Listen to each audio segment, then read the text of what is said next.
Hi, this is Sir Alex. Kung ikaw ay grade 9 student at nahihirapan ka pa rin mag-solve ng quadratic equations using completing the square, sana makatulong tong video na ito sa'yo. So, meron tayong example, x squared minus 4x minus 12 is equal to 0. We need to get the values of x. Step 1, kailangan muna natin i-examine yung ating given. At kapag yung a mo ay greater than 1, kailangan mo muna i-divide both sides kung ano man yung value ng a. Since ang ating a naman ay 1 lang, so wala na tayong i-divide. Second step, kailangan yung ating constant term mailipat natin sa right side ng ating equation. So in this case, we can simply transpose negative 12 to the other side of the equation. And since negative nga, di ba ang shortcut natin, magigilang siyang positive. So copy natin yung first two terms, then equal to positive 12. And then after that, mag-a-add tayo ng b over 2 squared. Since naka-squared naman yung ating expression, so magiging positive pa rin siya in the end, so okay lang na kahit negative yung b natin, kunin na lang natin yung positive. Okay? So copy lang natin yung first two terms ulit.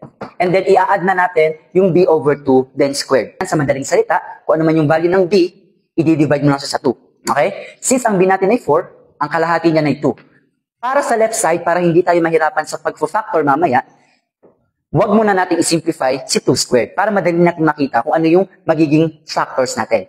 Then, equal 12. Then, isi-simplify natin si 2 squared. O, madali lang naman yan, di ba? 2 squared is equal to 4. So, mag-a-add tayo ng 4 sa right side.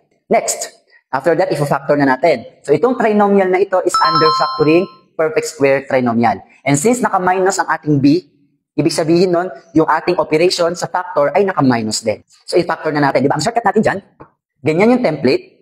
Tapos, kung ano yung nasa gitna, siya rin nasa gitna ng ating factor. Kung ano yung nasa first term, yun lang din yung nasa first term. At kung ano yung nasa last term, yun lang din yung nasa last term. And on the right side, i-add natin to. 12 plus 4 is equal to 16.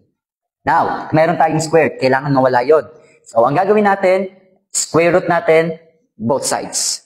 Pag in-square root, mawawala na po siya. Matitira na lang is x minus 2 equal, wait lang, since we are getting the values of x, meaning yung square root ng 16 ay may dalawang sagot. Isang positive 4, isang negative 4. So that's why magkakaroon tayo dito ng two separate equations. So dito sa una, ilagay natin yung positive na sagot, and sa pangalawa nating equation, ilalagay natin yung negative na sagot. Okay, next. To finally solve the linear equation here, itatranspose lang ulit natin yung negative 2 to the right side. So magiging x equals 4 minus magiging plus 2. And 4 plus 2 is equal to positive 6. And that is the first value of x. And for the second value, ganun lang din. Yung ating negative 2, ililipat natin sa kabila. Magiging x equals negative 4 plus 2. And negative 4 plus 2 is equal to negative 2. And that is the second value of x.